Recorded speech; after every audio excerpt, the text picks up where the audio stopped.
Hello అండి, అందరికీ నమస్కారం. Welcome to Nandini Prasad creations.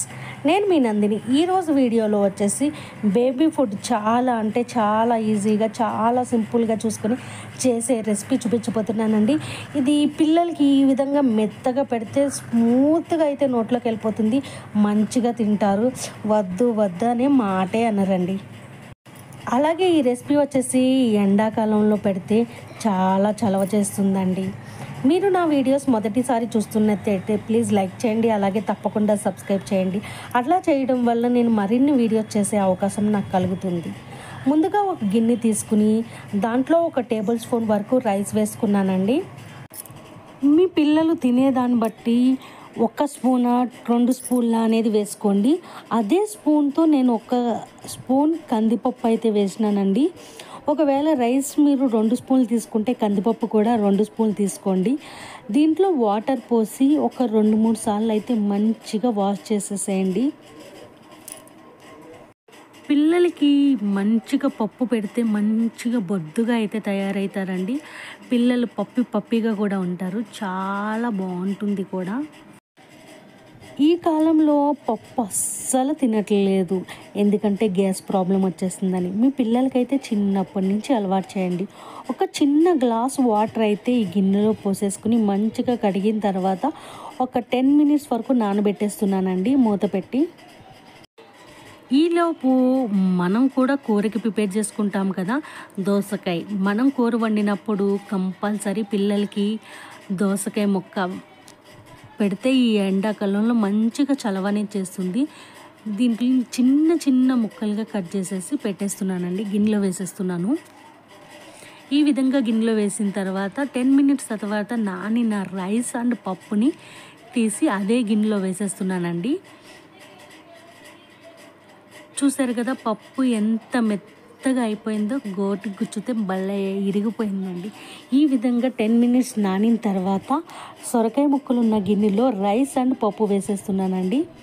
నేను కుక్కర్లో అయితే పెట్టట్లేదు. కుక్కర్లో పెట్టుకుంటే మీకు చాలా ఈజీగా అయిపోతుంది, 3 విజిల్స్లో అయిపోతుంది. నేను మామూలుగా గిన్నెలో పెట్టేసి ఉడకబెట్టేసుకుంటున్నానండి. ఇట్లా ఉడకబెట్టిన తర్వాత కొంచెం దగ్గరికి అయిన తర్వాత వాటర్ అనేది ఇంకిపోతుంది. మళ్ళీ కొంచెం వాటర్ పోసుకుంటే మంచిగా మెత్తగా అయిపోతుందండి. చూసారు కదా, ఈ విధంగా మెత్తగా అయిపోయిన తర్వాత మనం ముక్కను కూడా చేత్తో ఇట్లా పట్టుకుంటే ఉడికిందో లేదో అనేది కూడా తెలిసిపోతుంది. పిల్లలకి మంచిగా మెత్తగా అనేది ఉడకాలండి.